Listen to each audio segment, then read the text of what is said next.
Welcome to Your College Bound Kid, a podcast for parents, college counselors, students, and anyone who wants a deep dive into the world of college admissions. Hi, this is Christina Lopez. I'm an enrollment strategy leader and founder of the Dean's Desk.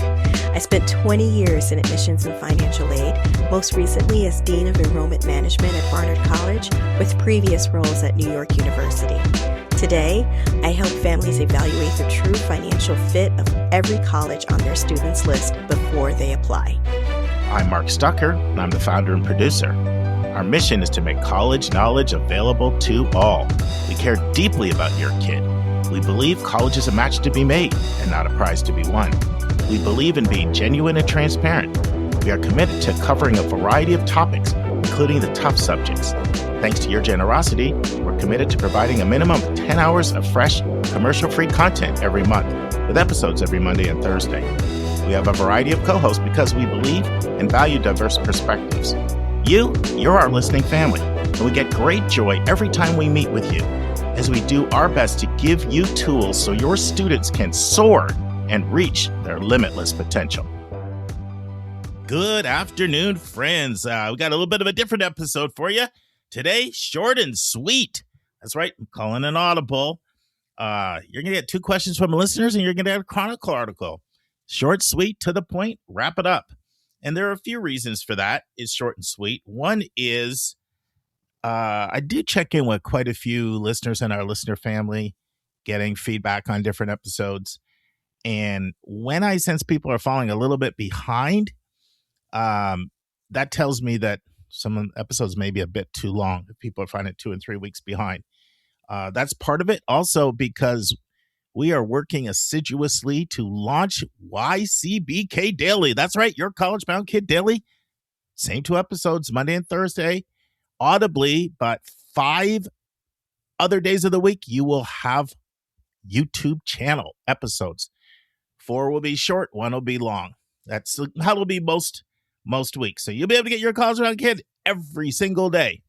But it's a pretty major undertaking, and it's a lot of work to pull this off. We're ready for it.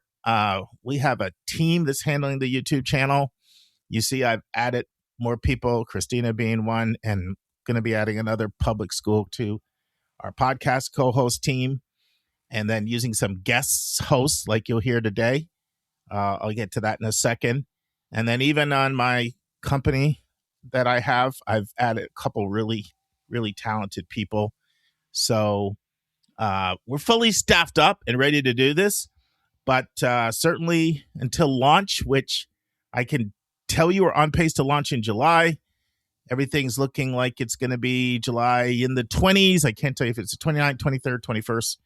Should be able to give that date to you pretty soon.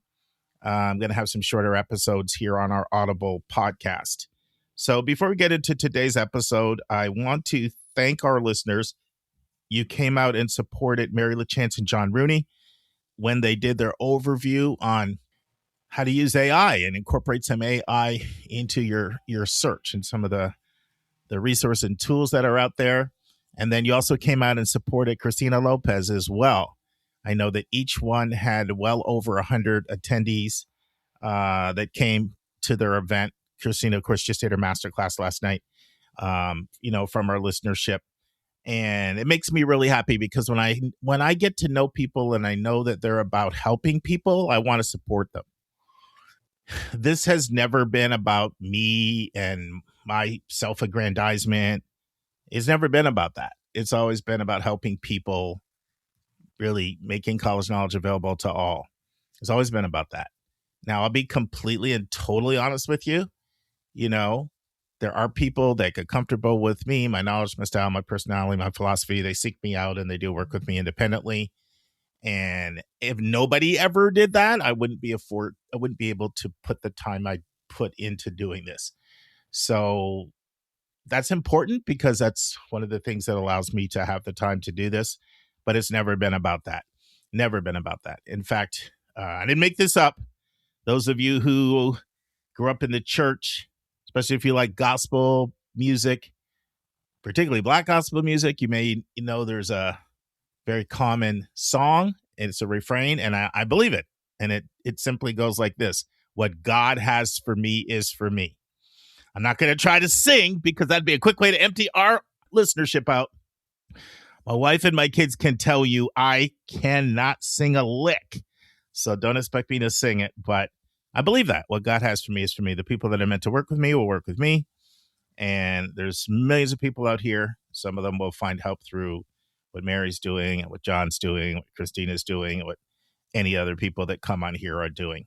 So let's talk a little bit about today's episode. So Christina is on for a question from a listener, and it's a follow-up to what the two of us talked about Parent Plus loans maybe 3 weeks ago.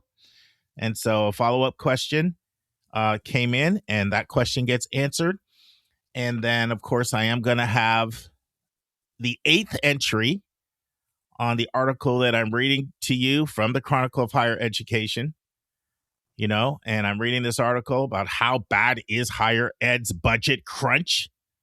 I'm going to read an entry here by Tanya Garcia called "It's Going to Get Worse." I'm going to be totally honest with you, friends. This is very bleak. This is probably the most bleak of all of the 11 entries. But they do close with 2 of the last 3, 9, 10, and 11 are more, there's some rainbows there. There's some sunshine, rays of sun coming through, and there's some optimism. But this one, you're going to feel like you came out of the ring with Mike Tyson. It is a little bleak, but I'm going to read it. And then I mentioned we're getting some guest hosts as well. You may remember Chris Terry. I first interviewed him, 3 or 4 months ago. And then he was on back in episode 646. So I am going to be using some guest contributors, particularly while Julia and Vince are kind of on sabbaticals here. When we get back to our full staff, I may not need to use as many guest hosts, in our rotation. So that's what you're going to have today. And without any further ado, let's go with Chris first. Let's transition and hear Chris as a great question comes in from a listener. And it's one I know a lot of people have. And it's just like, when do I submit test scores and when I don't? It's really confusing. And so Chris and I kind of take that question and we unpack it. So let's transition and hear from the listener and hear from Chris. And now it's time for a question from one of our listeners.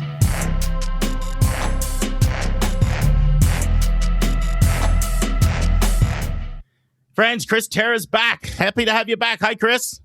Hi there, Mark. How are you? Oh, I'm great. And we got another question. I know last time you were here, we had a fantastic question from a student, humanities girl. Well, we've got a great question from Dave from Virginia. I'll play the question and get your thoughts. Hi, YCBK team. This is David from Virginia. Thanks for all that you do in helping us prepare for the college admissions journey. I never miss an episode and have learned a lot. I enjoyed your recent interview with Jed Appleruth, and some of your talk on test optional issues raised questions for me. I have a very specific question that I hope prompts a broader dialogue on the issue of whether or not to submit an SAT or ACT score. My student is considering a school that has an admitted student for middle 50th percentile SAT range of 1450 to 1520, but the common data set states that the middle 50th percentile of attending students is 1420 to 1490, and the median is 1440, which is actually below the middle 50th for admitted students. The specific question is, should a student with, let's say, a 1440 or 1430 submit scores at this school? The broader and more relevant question is, should we consider the admitted student range that is prominently displayed on some schools' websites when deciding to submit or withhold? Or should we consider the attending students range that is kind of hidden away in the common data set? Also, how does the percentage of attending students that submitted test scores impact this analysis? Thanks. Take it where you want to go on this one, Chris. That's a wonderful question, and it just makes me think about all the time that students and parents and counselors are spending trying to figure out how to read the data and make such fine distinctions. The first piece of it about the attending range being lower than the admitted student range strikes me as a reflection of the yield, and that the students with the higher scores didn't enroll. So the attending student number would be lower than the accepted student number. With regard to trying to puzzle this stuff out, of course, a higher score is going to help the cause, but that doesn't mean a student with a slightly lower score won't be admitted, because those with slightly lower scores are clearly represented on this campus. The percentage of attending students who have submitted scores is relevant because it indicates how much the college may really care about scores, despite its official test optional policy. So it's worth noting what that percentage is. One thing I'd say to the caller is it's totally understandable that he's focused on the college's data, but I think his focus should also be on the student's school's data and an understanding of the local context of the score, because truly selective schools read and with regard to their own campus, but they read very carefully for where is this score coming from in terms of the high school. And if we're talking about a 1440 or a 1430, is that a high score for this particular high school? Is it mid-range? Is it low? What percentage of students from this particular high school are going on to four-year colleges? If it's a top-end score for this student's high school, that puts the score in a different light to me. It might seem a bit low for accepted students at this particular college, but it might be very impressive in the local context of the school and worth submitting. If that's the case, that it's very high locally, I would want the counselor to highlight that fact in the letter so a busy reader doesn't miss the fact that this score is very strong for this particular high school. I say this kind of thing, especially with regard to private colleges and universities who have the staff to take the time to make distinctions between high school. I'd be a bit more skeptical, perhaps, with regard to large public institutions that have so many applications that they may not be able to make those fine distinctions. So there's a little bit, as there is throughout the college process, so much it depends. So it depends upon. And Chris, why don't you explain why the local context matters to a college, and why would a 1430 at one school be seen as different than another school? And if it's toward the top of the testing profile in one school, especially for schools that have the staff that do full-blown holistic admissions, tends to be private, not as much with the public, although there are definitely exceptions. There are certainly public schools that are very holistic. It's case by case, but Chris is absolutely right. In general, the privates have larger staffs and they tend to look at these things more. But why would they care about that? My sense of it, through the decades I've done the work, is that what motivates a lot of admissions professionals is giving young people who chances that other people in their communities and in their own homes have never had.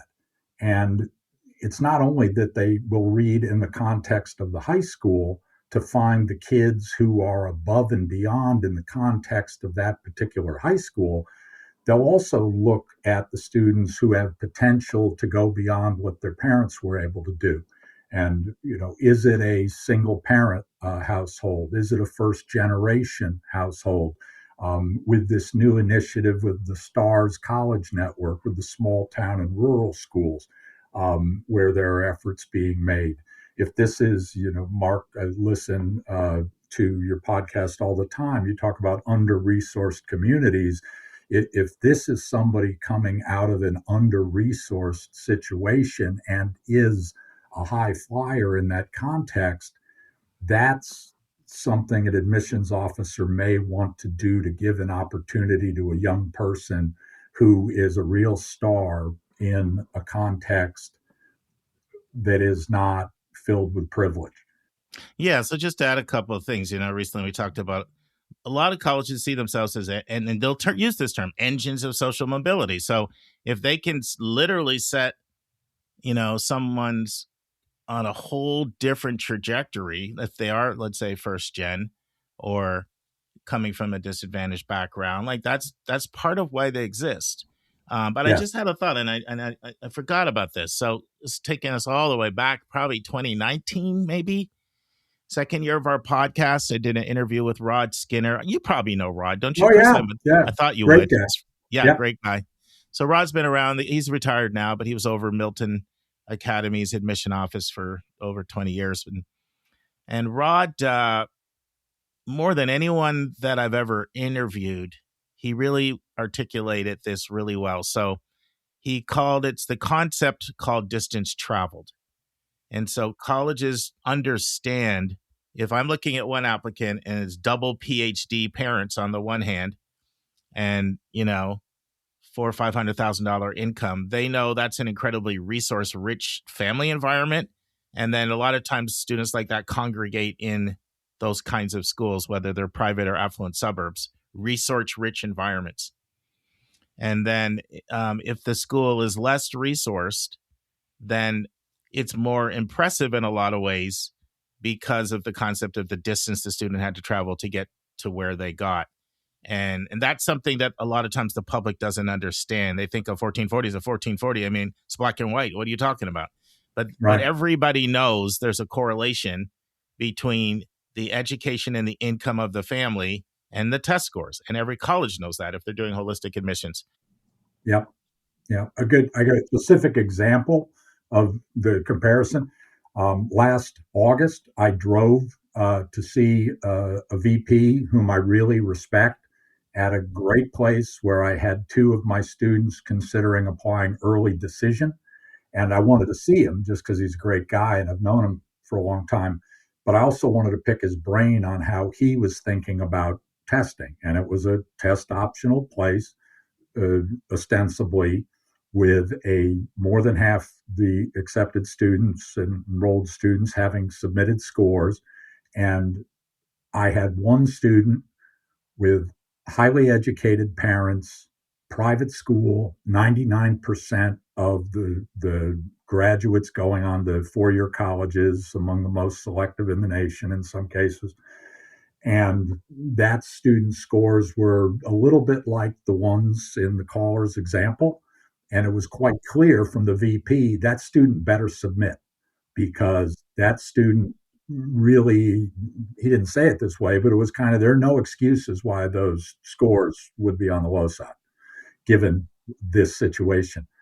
The other student was in a public school from which maybe 60% of the students went on to college.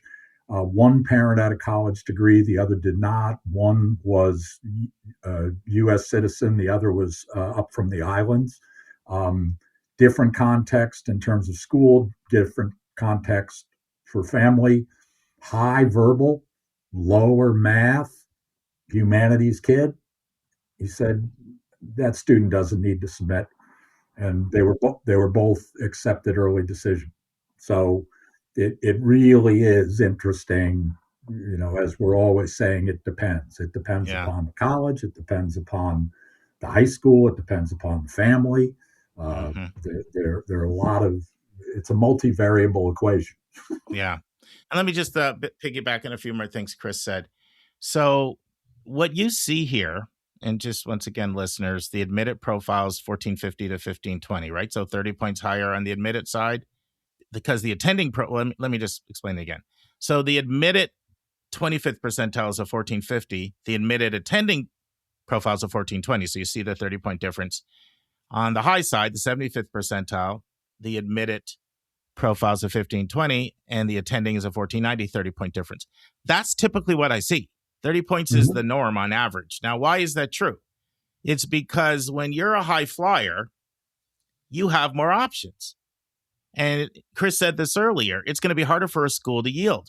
Like when schools build out their yield, and remember, for those of you who are new, yield is the percentage of people that say yes to the offer. And yield drives the bus in admissions, because at the end of the day, you have to get the right number of heads and beds. And so you have to know you have to work backwards. How many kids do I need to admit in order to get the number that I need? And schools have very sophisticated yield models, and they'll know that they'll yield higher if the student lives closer than them versus if they're going across the country. They're going to yield higher for a lower profile kid than a higher profile kid, because the higher profile kid has more options, right? They may yield higher for a kid if they're interested in a major that they're really renowned for. And, I could go on and on and on. There's lots of factors that these yield models are very sophisticated. But in general, you're always going to find that the admitted profile is around 30 points, higher than the enrolled profile. And that's a mistake sometimes people make. They just look up the middle 50% and they don't look to say, am I looking at enrolled or am I looking at admitted? The biggest point I want to make, though, first of all, let me say something. I agree 100% with Chris said. The percentage of students submitting scores, does it impact the analysis? Absolutely, because it's a reflection of how test optional the school is. When you see schools that only 38%, 35%, less than 50% are submitting, then this is a school that's very, very comfortable taking non-submitters, right? Very comfortable. And you got to look at the language on the website. Are they in effect test recommended, even if they say they're test optional? Right. But this is the most important thing that I want to say. It's basically what Chris said. It so depends on the school, and this is where it gets tricky. So there are schools that want somebody to be at the median score. Like if you're not at the median score, they'll see that score is a little soft. There are some schools, although not many, who only want you to submit your test scores if they are at the 75th percentile or above. There's a lot of schools that are very comfortable if you're in the middle 50%. As long as you're in that middle 50, no problem. The tests are a non-factor. Right. And there's some other schools, I can think of some right away. Santa Clara, Tufts come to mind right away.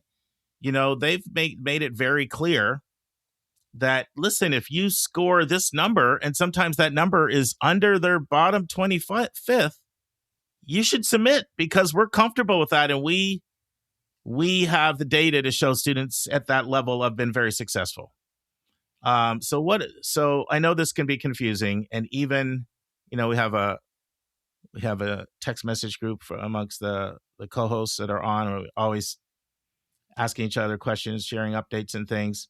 And sometimes we'll ask this question ourselves, like, 1460, 1310, this school, blah, blah, blah. Would you submit if you were coaching the kid? Like, even for experienced counselors, this takes a little bit of, research on our part. Yeah.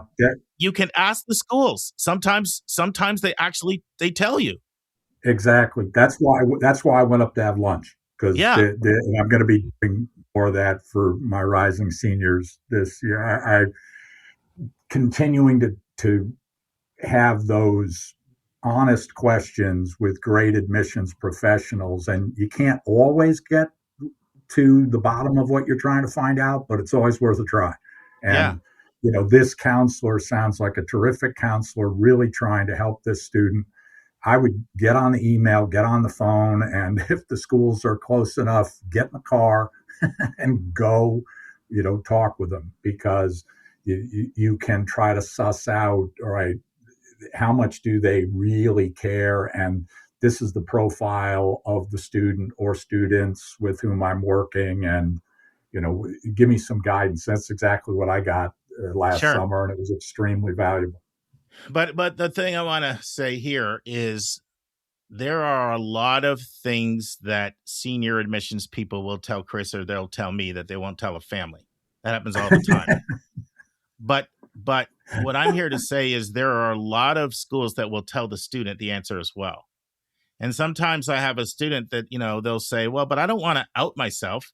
What if I say 1330? Is it good enough? And then they're like, no. And then they know I have a 1330. So what I say is just don't word it that way. Say, this is the high school I'm at. One parent's a doctor, one parent's a teacher. We're probably not going to qualify for financial aid. I'm trying to figure out whether I should submit my score to your school. What's the number range where, this is the way I like to word it. If I was your kid, knowing what you know about the school, a lot of times they will tell you. Yeah. A lot of times they will actually tell the student.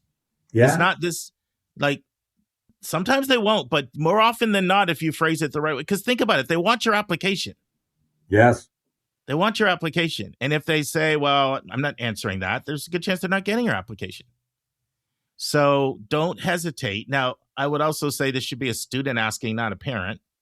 Yes. Yeah. I would ideally, whenever, ever possible, the student in the lead is the way to go with admissions. The point at which I'd say the parent is in the lead is with financial aid. Yeah. And I often have coached parents on, when the student's being interviewed, mom or dad, if the money matters, walk over to the financial aid office and make sure that net price calculator is something you can really count on. Talk about the hidden expenses that it didn't capture. Talk to the financial aid office the same way you'd talk to a bank about a loan. Show them the numbers and be straightforward there. That's an appropriate place for the parents to take the lead, in my judgment. But the students, if they're in the lead, I mean, I loved some of the kids that I met in the context of working for Drew. I mean, just loved them. And I came around to having my favorite draft picks every year. And, people. I don't think students understand. Those of us who go into education, we do it because we love kids, and we get really attached. We get attached to kids. I mean, Chris, I still am excited about that student that sent in the question from the large class in Texas that we talked about a week or so ago. Like, I feel like I want to meet this student, right? Like, totally, and admission officers, when they're reading your essays and they're reading what your third-party substantiators. When I say third, that's my term sometimes for recs. Third-party substantiators, counselor, teacher, other recs, recommenders. What they're saying about you, they're falling in love with the kids in a healthy way, and they will go and fight. I mean, tears are shed at admissions committee. When people don't get somebody who they think could come in and help the school, but other people around the committee don't seem to be seeing what they're seeing about the value they feel that student brings. So I think that a lot of people don't realize how much, it's funny. I remember same fair that you talked about that I organized when I was at KIP, Chris. As you know, when you have these fairs, you also have admissions people do workshops and presentations and panels and things. And I remember one we had, and it was a Pomona rep was doing it. And then somebody asked the question, what is it that you didn't know about this job and you didn't realize until you took it? And the rep said, I didn't realize how much we would know about a student. Like, by the time we've read 36 pages, because that's how many it may be when you print everything out and everything, like, we really get to know you. Mm-hmm. Yeah. So anyway, I'm going off on a tangent, but thanks, Dave from Virginia. And thanks, by the way, for never missing an episode. We greatly appreciate that. All right, friends, let's transition. And I'm going to read the article in the Chronicle called It's Going to Get Worse by Tanya Garcia. Now, who's Tanya Garcia? Tanya is the vice president at the Institute for College Access and Success. By the way, if you're new to this series, Chronicle of Higher Ed is the gold standard when it comes to keeping you on point about higher ed. Inside Higher Ed is another really good one. Those are your two go-to sources. But if I only had to pick one, I'd pick the Chronicle of Higher Ed. And so they just feature outstanding articles that are well-researched, fair, balanced. And so this is one called How Bad is Higher Ed's Budget Crunch? There's 11 different entries, and I'm reading each one, and we're up to 8 of 11, and then we've got the next 3 episodes. You'll hear the final 3. So here's what Tanya says, and it's going to get worse. This year's State of Higher Education Finance Report is sobering. For the first time since 2012, state higher education funding per full-time equivalent student has declined. Now, what makes this decline so perilous is that it is happening alongside a seismic recalibration of state-federal relations embedded in the One Big Beautiful Bill Act, the brunt of which has yet to fully land on state budgets. So if what she's saying here is this is the first time in 14 years that the amount that states give to higher ed on a per full-time student basis has gone down. But what's making that particularly perilous is Federal investment in higher ed is going down simultaneously. So it's like a left-right punch. It's like a double whammy. All right, let me keep reading. I've written before about this looming crisis in public higher education, its implications for states. Last year, my colleagues at the Institute for College Access and Success analyzed how various reconciliation proposals would harm our higher ed system. Among our top concerns were changes to the Supplemental Nutrition Assistance Program, or SNAP. SNAP benefits are historically fully funded by the federal government, while states pay part of the program's administration cost. For the first time, states are going to have to cover a portion of the benefits, and this is going to start on October 2027. While states are also going to have to pay a higher share of the administrative costs for SNAP. States have to pay 75% instead of 50% when the new federal fiscal year begins this October. With over 42 million Americans receiving SNAP benefits each month, the impact of these changes will be immediate and far-reaching. And states will have to make deep spending cuts elsewhere in their budgets to account for it. History has shown that this often leads to fewer resources from the states for colleges. Pitting state mandatory spending, public benefits, against discretionary spending, higher ed, will be a zero-sum game. It has always been. What we need instead are intentional strategic collaborations around policy development. We must recognize that the Americans participating in public benefits programs are exactly who our higher education system must better serve. And we must build deep partnerships, as the Washington Student Achievement Council has with local leaders. If we do this, then perhaps we can begin to envision a future where funding to eliminate basic needs in security and increase college completion no longer happened in a piecemeal fashion. That's Tanya Garcia. SNAP is replaced food stamps. You grew up, if you're in your 40s, 50s, or older, you know the term food stamps, and then it's been replaced, SNAP is the term, that covers food stamps. And SNAP is just an acronym. It stands for the Supplemental Nutrition Assistance Program. So 42 million Americans, and now states have to take on more of the funding. That's mandatory. People have to eat. Where you take the money from, a discretionary place like colleges, and you can always pass those costs on to parents in a way that you can't pass on the cost of food to somebody who's starving or homeless. So anyway, that's Tanya Garcia. Next up, one of the two positive ones, and it's called A Silver Lining. A Silver Lining, and it's by Patrick Ronk. And Patrick is the vice president on higher ed's team at Moody's. Moody's, they do all the ratings, for colleges. And so that'll be next week. All right, friends. Well, let's transition to our second question from a listener.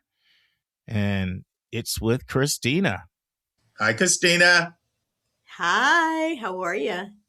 Good. You're getting a taste of how sharp our listeners are. So you and I did a recording on PLUS loans. And Teresa from Texas wrote back, and I was so happy she did, because Teresa's the person I was referring to. Like, I always had this guilt because she had strongly recommended that we cover the changes in PLUS. And I sort of blew her off. And then I always regretted that. And I had this guilt that I was kind of living with. So I felt most of my guilt was assuaged when you and I took it on last time. But yeah.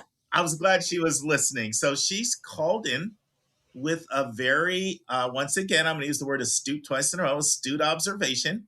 I'm going to play her question, and then I want to get your response. Hey, Mark, this is Tressa Kaufman calling from Fort Worth, Texas, and I listened today on a long drive to Dallas and back to Fort Worth, and I just wanted to say I love Dean Christina, and the question that came in from a listener, and you mentioned that you had previously received a call. That was from me. You called me the astute listener, which I appreciated. I'm glad you covered that question. It was an excellent response from Dean Christina, and your questions were great. I just wanted to point out that in case anyone was listening really closely, that Dean Christina mentioned the grandfathering rules, and what she didn't mention, but it might be important for some of your listeners, is that grandfathering does end immediately for a person if a student is currently enrolled in school, but changes their degree within that school or changes their school entirely, so if they transfer. So I'm imagining that most parents, I have a soon-to-be freshman in college, but I'm imagining most parents know if their kids have obviously changed schools, but maybe not if they've changed degree programs, or maybe it's a subtle difference. So maybe the school considers it a change, but the student and the family don't. I'm not sure how that works at all schools. I'm sure y'all do know how that works, but I don't. So I mention that because those are people who have a student who's in college who would otherwise be exempted from the limits, but are no longer exempted if their student decides to change programs or change schools. So I just wanted to say thank you for having that question. And Dean Christina is amazing, and she's a great add to the podcast. And love listening to everyone that you feature. But what a breath of fresh air, and it's really, she's very uplifting and has a great sense of humor and great insight. So she's fabulous. Thank you so much. All right, Christina, is Teresa correct? She is, and it's a big thing for parents to know who have a currently enrolled student. So you have a sophomore, junior, or senior. So parents, the rule according to the actual bill, the One Big Beautiful Bill Act, and I'm getting this. Okay. You're doing good to get that out of your lips, by the way. How you can say those words with a straight face? Because I can't do it. So I'll give you credit. I swallow it back as I say it. Okay. So this is from NASFA, which is the National Association for Student Financial Aid Administrators, which is kind of our governing board for people who are financial aid. And it says there is a limited exception to the PLUS loan limits. It says parents are not subject to the new PLUS loan limits for up to 3 academic years or the remainder of the student's expected time to credential, as long as the student remains continuously enrolled in the same program of study at the same institution as they were enrolled as of June 30th, 2026. So, and you had a loan dispersed before July 2026.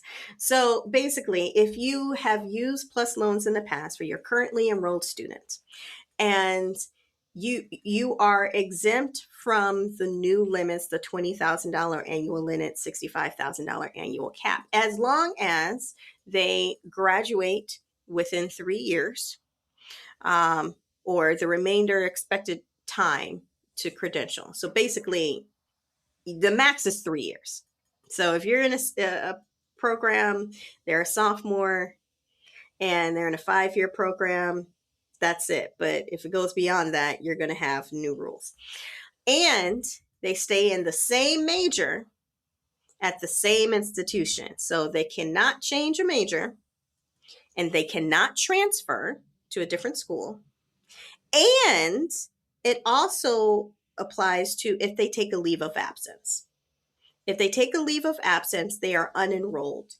And so when they come back, they will be subject to the new loan limits. So that definitely affects any student that is currently enrolled. Take that into account. Obviously there are some schools where students don't choose their major until their junior year. That's totally fine. Or the end of their sophomore year, rather. But if your student is thinking about changing majors and they haven't done it already, then yes, you would be subject to those new limits. So just keep that in mind. Helpful clarification. But, I am still going to reinforce something I said last time, which is I'm going to challenge most people, in my opinion, that are taking out $20,000 in a Parent Plus in a year, or 65,000, more than 65,000 over 4 years. I'm going to really challenge whether that's a prudent decision for lots of reasons. And I agree with that. However, if you're in it, you're in it. Sure. Right. Sure. Like if you've already gone down that path, you're already in it. But if you are just starting this journey and you have a student that is going to be a senior and going to be enrolling next year, this is the time to start thinking about that financial fit, because there is a limit to what you can borrow annually. And if you don't have a budget and how that fits in, then your default is going to end up going to private lenders. And there's a lot of variance with that as well. Some better, some not. But the goal is to find a school that doesn't have you over borrowing. And that takes careful planning and strategy. And there's some good state loans out there too that beat the Parent Plus loan too. So people should look into those as well if they need to borrow. Now, where I've softened my stance, I was pretty just rigid about this, but with life, you learn more nuance. Like, I'm thinking of this client I worked with in California this year. And, when I first started out, they would have been your sort of traditional donut hole family. But in the course of working with them from sophomore year to senior year, Dad got a pretty significant raise. And now they can handle, paying a higher sticker price. So I'd look at it that way. There could be situations like that where, okay, we know this big raise is coming, this, that, the other, like I can handle. I think the thing is, you do have to look at what your monthly is going to be and then see what that looks like in your budget. But you do need to prepare for 4 years and you need to think about other kids too. That's a big factor. This is your first of 3. That's a huge factor, especially since the FAFSA eliminated the sibling discount. Correct. Yeah. Let me explain that a little bit more for folks that miss that. Oh, and once you explain that, I have a follow-up for you. So go ahead. Sure. Explaining it. So previously, if you had more than one student enrolled in college at the same time, the FAFSA took that into account and would give you a percentage discount. So basically, if you had 2 students, your SAI or EFC at the time would be cut in half by 50%, and so on up to 3 students, I believe. But that has been eliminated. An SAI student aid index. Correct. Before it was the estimated family contribution, which is what they got rid of because it sounded really confusing. And it was. Not that SAI is any less confusing, but sure. A little better. I mean, when you say expected family contribution, you're saying that's what you think that is exactly what you're going to pay. So that was terrible. That was terrible language. Yeah. This is true. So that discount is gone. So any school that primarily uses the FAFSA, if you have 2 students, they will not factor that into your SAI. Now, there are some schools that take the profile that have retained that policy and will still give you that discount. But because it's not as regulated, they might have changed the discount. It's up to their institutional policy now. But that is a key deciding factor, because when you're thinking about 4-year costs for college and you have a student that's going in now, it's not just 4 years. You got to think about the runway that you have for the students that are coming behind this one, right? And how you're going to factor that in. It makes it a lot more mental math hoops to jump through to try to figure out what those projections are going to be over time. So we're going to get really weedsy here. Oh, Lord. I want your thoughts on this. I have another view that may be controversial. You know how I feel about plus loans. Mm-hmm. So my view is the FAFSA getting rid of the sibling discount isn't as big of a deal as people think. And let me tell you why. Because most schools don't meet need, they gap, right? Sure. And the schools that are generous with need-based financial aid, pretty much to a T, require the CSS profile. This is true. So sure, with the new FAFSA, they're not giving you the sibling discount, but the schools that were only using this FAFSA, they were not giving an aid award to you that was based on your need anyway. They're doing it based on what they need to generate in the way of revenue to pay their faculty, pay their loans, keep the lights on, pay utilities. And the schools that are generous with need-based aid are the 200 and so CSS profile schools. And I honestly can't even think of an exception to that. I can't think of one school that meets full demonstrated need that doesn't require the CSS profile. What are your thoughts on that, Christina? No, that is true. And I think it's somewhere around 400 now of the schools that use the CSS profile. And majority are privates and kind of like the public privates, as they like to call them, like the Michigans, the UVAs, Sure. those sorts of publics. UNC. Yes. So the place where I could see that this could be a factor would be like in-state publics, right? So the in-state publics would be FAFSA only.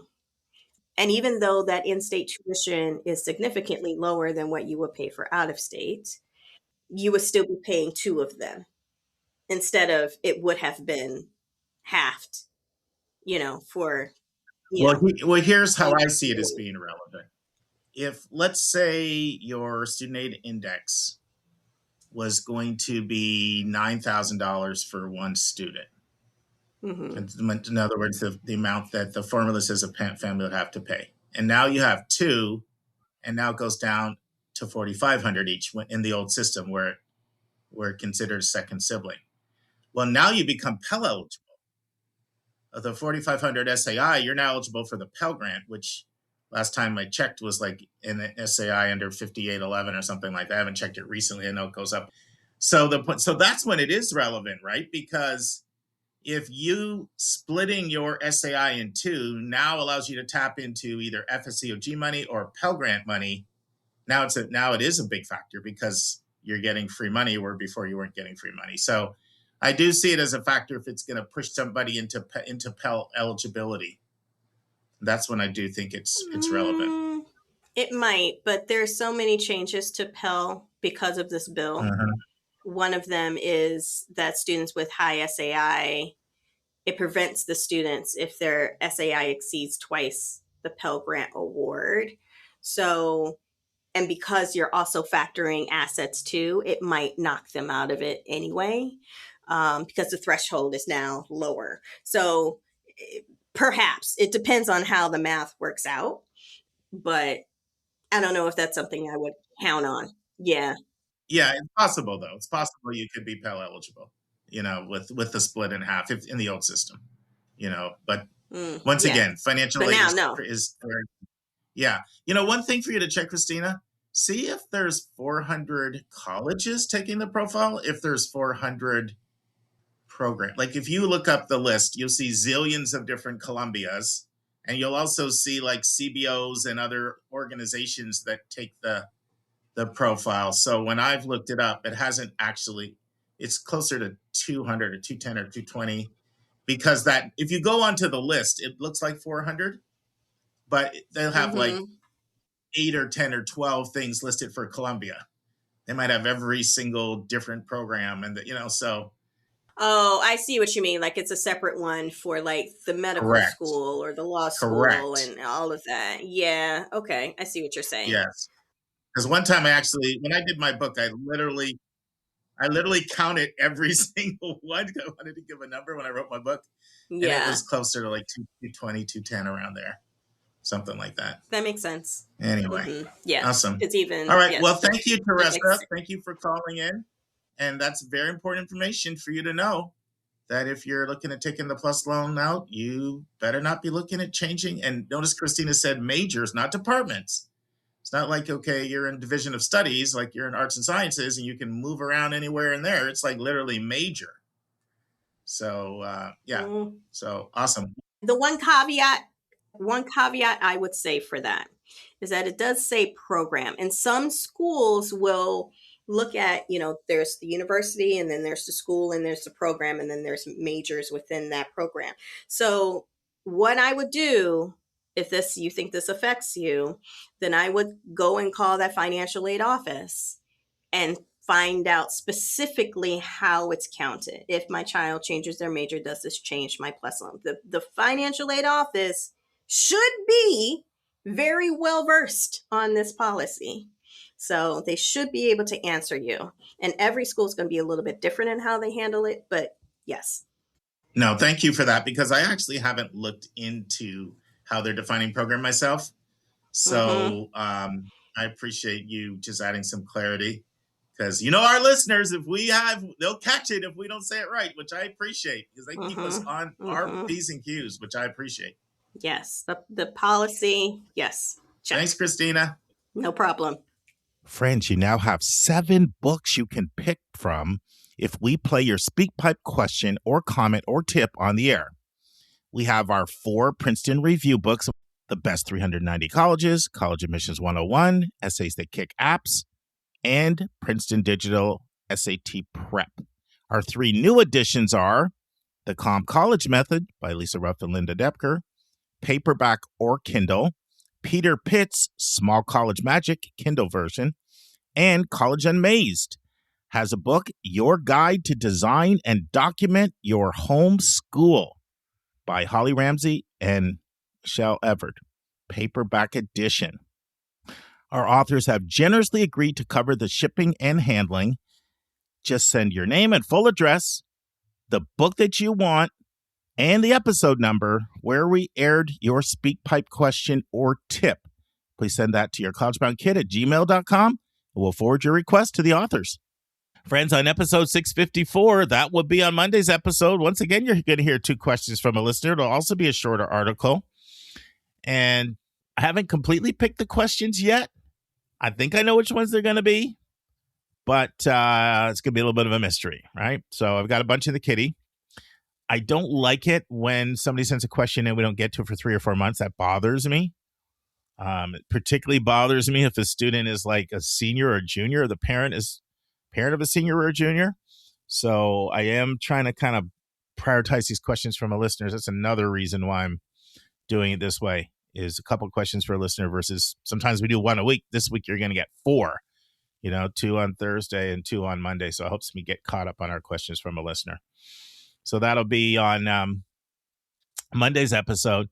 And friends, there's something I say every now and then, and I feel like I can't say it enough. And so here it goes. Hard work beats talent when talent refuses to work hard. See you on Monday, friends. And that's our show. A big thank you to you, our listeners, for tuning in this week. If you find this podcast helpful, please follow us, and you will get every single episode as soon as they are released. If you want to support our podcast, you can click the share button and send it to your friends and acquaintances. You can say positive things about YCBK on social media. And you help us stay commercial-free and pay our staff by donating at yourcollegeboundkid.com and clicking the donate button. You can write a review for us on Apple or Spotify. If you have a question or suggestion, just go to speakpipe.com/YCBK, hit the orange button, and speak, and we will do our best to get your question or your comment in your own voice on an upcoming episode. I'm the producer of the podcast, and I live in Metro Atlanta. We have a fantastic team that has over 200 years of admission and counseling experience. Shout out to our co-hosts, Susan Tree in Pennsylvania, Lisa Ruff in North Carolina, 2 admission officers from Colorado, Hillary Dickman from Colorado College, Kate Strickland from CU Boulder, Vince Garcia in California, Julia Esquivel in Massachusetts, Linda Depker in Missouri, Andy Strickler, the Chief Enrollment Officer at Connecticut College, Heath Einstein, the Chief Enrollment Officer at TCU in Fort Worth, Carter DeLauro, a co-director of college counseling in New York, and Christina Lopez, the former Dean of Admission at Barnard College, and our international college specialist, Kevin Newton from Dallas, Texas. Our stupendous sound engineer who makes everything happen is Nemanja Matvic from Serbia. Our reliable webmaster is John Rooney. Website updates are done by Joy Stucker. Image editing by Vlad Honchar. And what would we do without our volunteers? Guy Pillsbury, Sony Patel, and Andy Bernstein are all helping us with podcast marketing. Carolyn Wood, Mark Doniger, and Carrie Roberts book interviews with thought leaders. Amanda Dugan, Colleen Sinoki, Nicole Resch, Trevor Smith, Ryan Stepler, and Lynn Labash send thank yous to interviewees. If you want a coaching session with me, just text me at 404-664-4340.